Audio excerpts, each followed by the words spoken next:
কিছু সত্য কথা জেনে রাখুন, কাজে লাগতে পারে। 1. মাগরিবের আজানের সময় পুকুর পাড়, বাঁশঝাড়, তালগাছ, সুপারি গাছ, বাসার ছাদ অথবা অন্ধকারের রুমে থাকবেন না। অস্বাভাবিক কিছু দেখে ফেলতে পারেন। 2. গভীর রাতে একা রাস্তার হাঁটার সময় যদি দেখেন কালো কুকুর বা কালো বিড়াল আপনার বাম পাশ থেকে আপনাকে ক্রস করার চেষ্টা করছে, তবে এটাকে কখনোই বাম দিক দিয়ে ক্রস করতে দেবেন না, আপনার ক্ষতি হতে পারে। 3. চার রাস্তার মোড়ে গভীর রাতে একা দাঁড়াবেন না। আপনি ভুল পথে যেতে পারেন, অর্থাৎ আপনাকে ভুল পথে নিয়ে যাওয়া হতে পারে। 4. যদি দেখেন বাঁশঝাড়ের কোনো একটি বাঁশ কোনো কারণ ছাড়াই নিচে হয়ে আছে, তবে ওই বাঁশের ওপর দিয়ে যাওয়ার চেষ্টাও করবেন না, আপনার ক্ষতি হতে পারে। 5. আপনি রাতের বেলা কোনো লোকের পেছনে যদি অনেকগুলো কুকুর লাইন বেঁধে যেতে দেখেন, তবে ভুলেও ওই পথে যাবেন না, কারণ লোকের পেছনে কুকুর ঘোরার ব্যাপারটা অনেক খারাপ কিছু নির্দেশ করে। 6.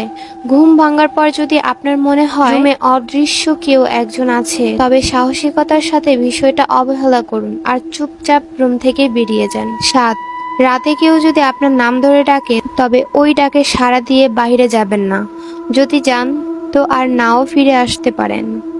8. রাতে পথ চলার সময় যদি অনুভব করেন আপনার পিছু পিছু কেউ আসছে বা হাঁটছে, কিন্তু আপনি তা দেখতে পারছেন না, অনুভব করতে পারছেন, তাহলে সাহস করে পাশাপাশি কোনো কবরস্থানে